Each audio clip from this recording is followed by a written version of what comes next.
धारा हो या वेगवती नदी या महासागर, यदि उसे पार करना है तो उसमें उतरना ही होगा। केवल बाहर बैठकर उसे निहारने से कोई कार्य सिद्ध नहीं होता। यदि नाव ना हो तो लहरों से लड़ना होता है, धारा से टकराना होता है। यदि तैरना सीखना है तो डूबने के भय से उभरना होता है। यही जीवन है। ठीक इसी धारा, नदी, महासागर की भांति हमारे जीवन में हमारे समक्ष संघर्ष आकर खड़ा हो जाता है। फिर हम सोचने लगते हैं कि इससे पार कैसे पाएं। हम सोचते हैं कि ये स्वयं समाप्त हो जाए, परंतु संघर्ष या संकट स्वयं समाप्त नहीं होते। उन्हें समाप्त करने के लिए उनसे जूझना पड़ता है। इसलिए संघर्ष से बचना श्रेयस्कर नहीं। जीवन में आगे बढ़ने के लिए आपको संघर्ष का सामना करना होगा। आपके मौन रहने से संघर्ष हटे या ना हटे, परंतु आपका विकास अवश्य अवरुद्ध हो जाएगा। यहाँ द्वंद्व के पालन हेतु अपनों के साथ ही द्वंद्व करना पड़ रहा है। मुझे तुम पर गर्व है कि तुम परम निष्ठा और साहस से अपने कर्तव्य का पालन कर रहे हो, किंतु ये मेरा दुर्भाग्य है कि तुम मेरे साथ नहीं, मेरे विरुद्ध हो। और इसी कारण आपके प्रहार को रोकना मेरा कर्तव्य बन जाता है प्रपितामह। पुत्री उत्तरा, मैं तुम्हें वचन देता हूं कि जब तक रणभूमि में ये गंगा पुत्र खड़ा रहेगा, तब तक तुम्हारा सौभाग्य और तुम्हारा सुहाग दोनों पर कोई आंच नहीं आएगी। स्नेह और प्रेम के अतिरिक्त तुम्हें देने के लिए मेरे पास कुछ भी नहीं, और इसके चलते मैंने तुम्हारी अर्धांगिनी उत्तरा को वचन दिया था कि जब तक मैं युद्ध भूमि में हूं, तुम्हारे प्राण को संकट में नहीं आने दूंगा।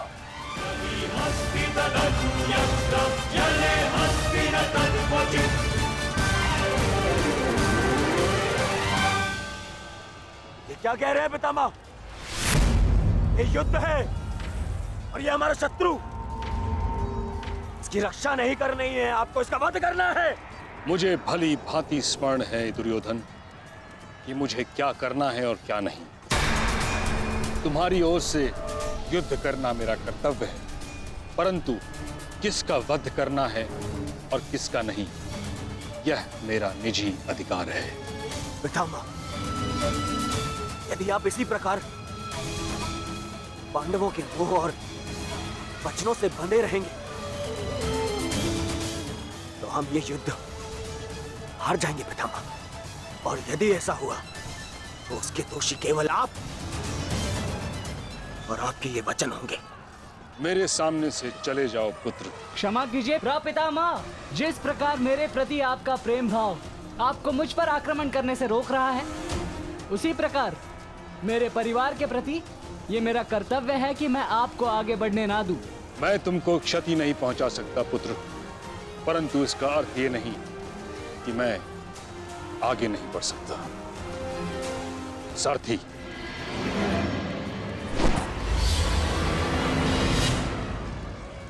साधु पुत्र, किंतु अगली बार मत चूकना।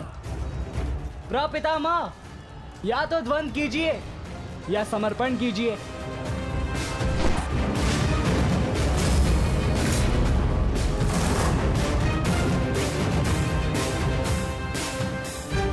बस करो पुत्र।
इसे रोक पाना भी सरल नहीं है प्रपितामह। उत्तम अभिमन्यु, अति उत्तम।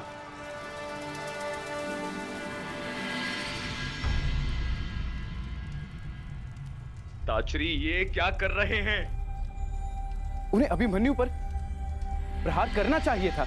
नहीं महाराज, जिस प्रकार से महामहिम भीष्म हमारी कौरव सेना के साथ युद्ध में भाग लेने के लिए वचनबद्ध हैं, उसी प्रकार से उत्तरा को दिए वचन से भी बंधे हुए हैं महाराज। किंतु क्या इस प्रकार युद्ध के मध्य में ऐसा करना उचित है? यदि ऐसा ही चलता रहा तो पांडव ये युद्ध जीत जाएंगे। सबसे महत्वपूर्ण सूचना अभी यही है कि युवराज दुर्योधन सुरक्षित हैं महाराज।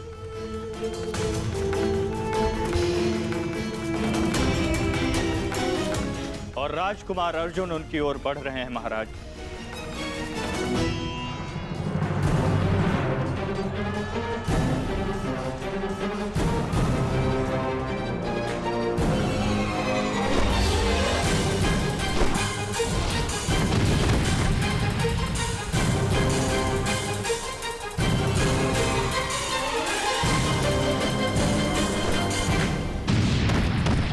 राजकुमार अर्जुन और युवराज दुर्योधन की रथ के पताका के मध्य अब कोई भी नहीं है महाराज।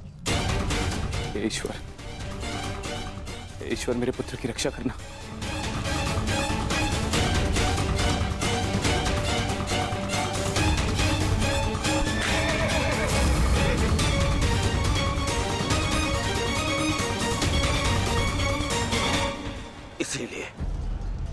इसलिए मैं पितामह के स्थान पर कर्ण को चुन रहा था मामाश्री। इसीलिए मित्र कर्ण इनके भांति वे पक्षी युद्ध तो नहीं लड़ता, इनसे नहीं होगा मामाश्री। हमारे और बाकी महारथी कहाँ है?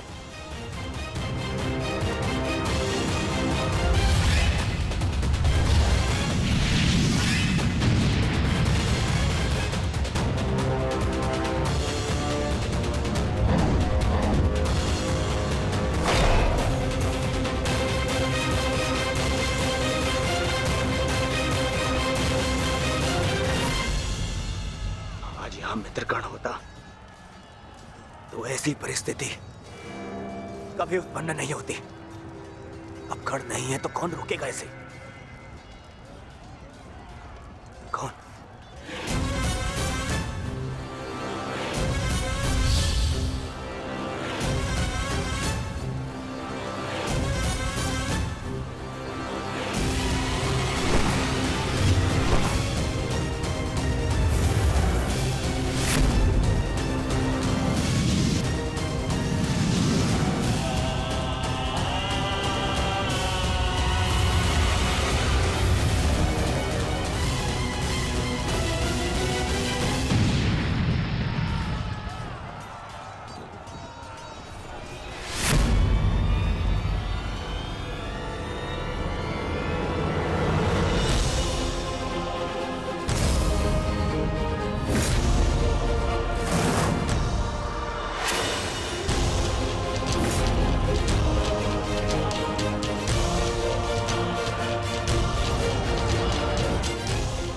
मेरे मार्ग से हट जाओ विष्णु।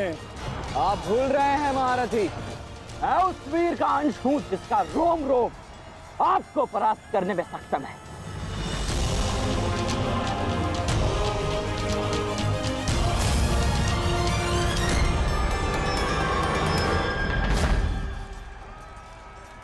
हम यहाँ युद्ध करने आए हैं और मैं अपने पिता को यह वचन देकर आया कि रणभूमि में मैं उनकी कमी की अनुभूति किसी को नहीं होने दूंगा। मेरे मार्ग से हट जाओ वृषसेन। मैं तुम पर प्रहार नहीं करना चाहता और ऐसा करने के लिए मुझे विवश मत करो। आप द्वंद्व कम और बातें अधिक करते हैं।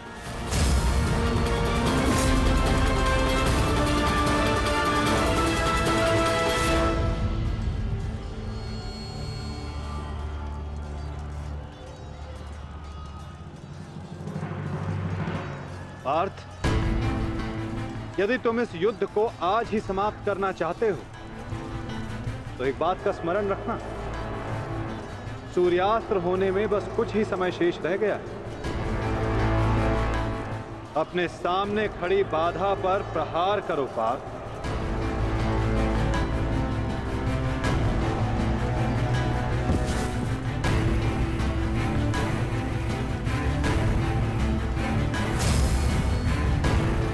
ये मेरी अंतिम चेतावनी है वृषसेन। हट जाओ मेरे मार्ग से। चेतावनी देने में समय व्यर्थ मत कीजिए, द्वंद्व कीजिए धनंजय।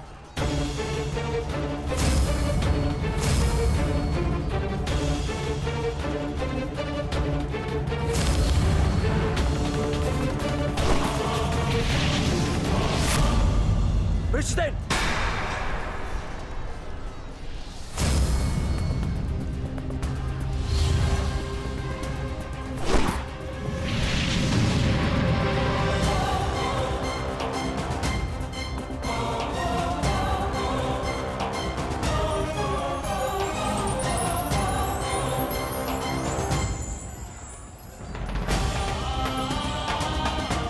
कल्याण हो पुत्र।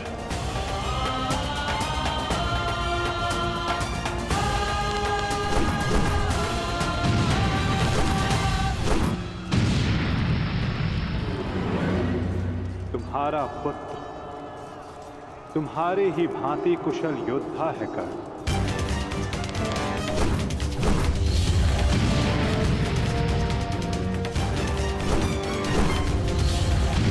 मित्र कर्ण, आज तुम्हारा पुत्र वो कर रहा है जिस पर तुम्हें गर्व होगा।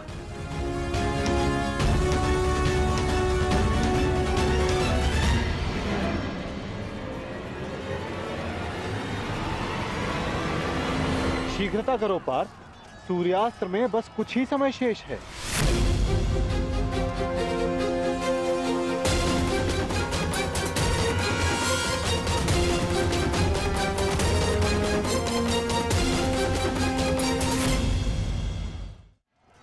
शीघ्रता करो पार्थ, सूर्यास्त्र में बस कुछ ही समय शेष है।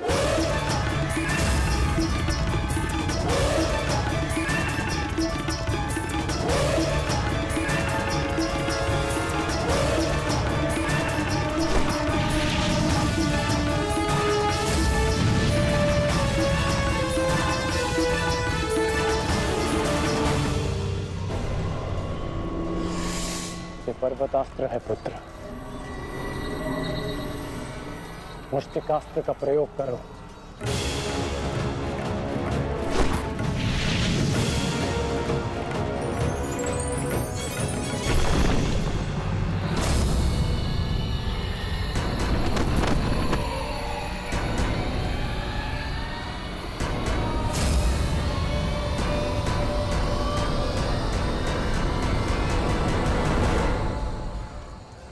सूर्यास्त होने वाला, ध्वज को कैसे जीते? कुछ क्षण और मामा श्री। सूर्यास्त होते ही इन पांडवों का विजय का स्वप्न भी अस्त हो जाएगा। क्या होगा यदि तुम अपनी इस मूर्खता को एक छल में परिवर्तित कर दोगे तो क्या हो जाएगा? वज्रव्यूह की विशेषता क्या है दुर्योधन? प्रहार, केवल प्रहार, परंतु रक्षा में असक्षम।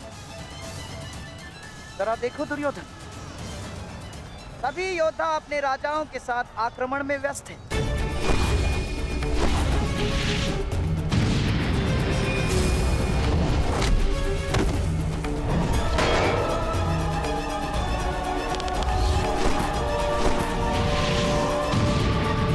बिना किसी रक्षा नीति के हम इसका लाभ उठा सकते हैं दुर्योधन। क्या होगा यदि तुम धर्मराज युधिष्ठिर को बंदी बना लो तो? यदि पांडवों के ज्येष्ठ भ्राता युधिष्ठिर को हमने बंदी बना लिया दुर्योधन, तो हमारी विजय निश्चित।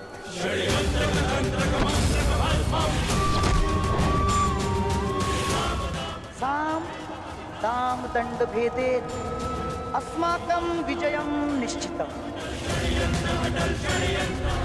अस्माकं विजयं निश्चितं दुर्योधन। आपका विचार उत्तम है मामाश्री।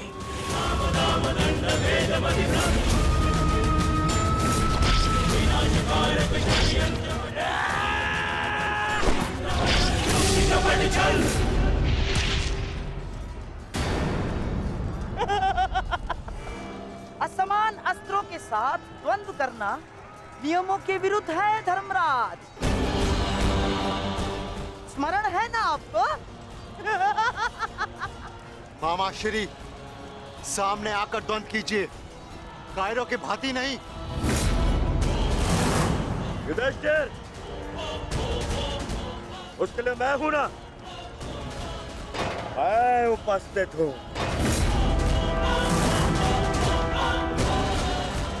यदि तुम युद्ध चाहते हो तो मैं तत्पर हूं। ये बात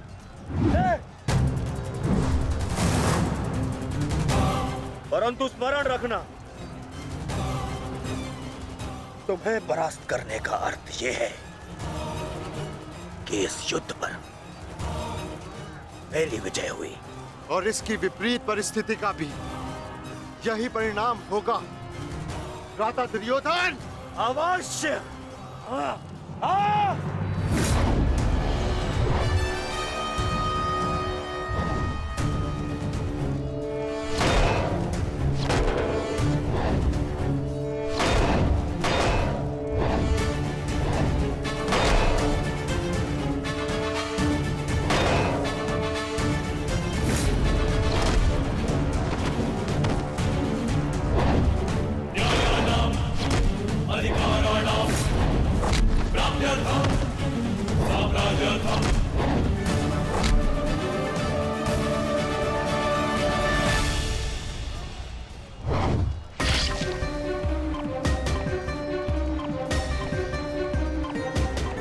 साधु पुत्र, साधु।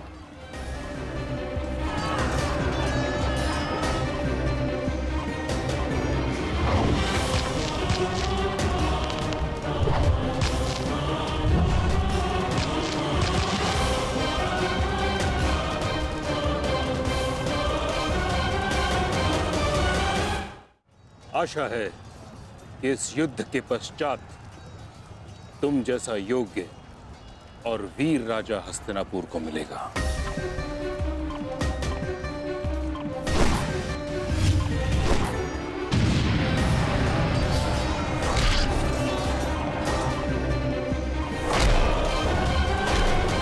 अरे अरे अरे सहदेव, कहाँ चल दिए? शुभ कार्य करने जा रहे हो ना? मामा श्री का आशीर्वाद नहीं लोगे? आओ प्रणाम करो।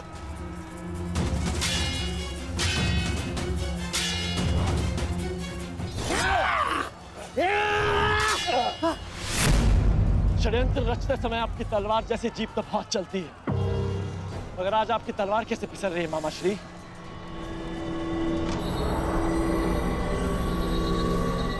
नहीं दुर्योधन, वो क्या है ना सहदेव, हर वस्तु अपने समय से चलती है।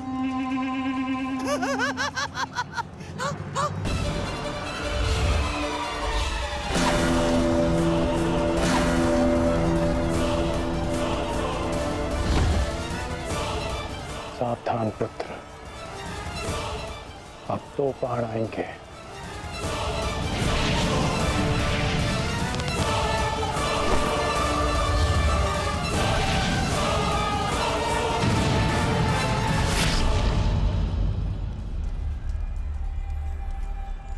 से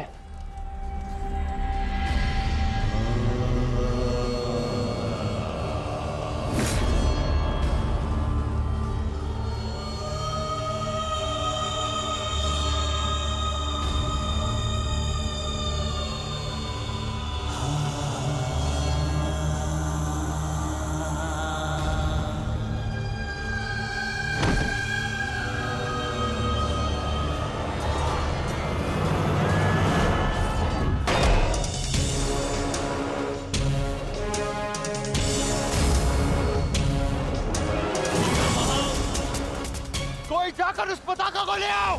दुर्योधन मेरे साथ युद्ध में व्यस्त है। जाओ।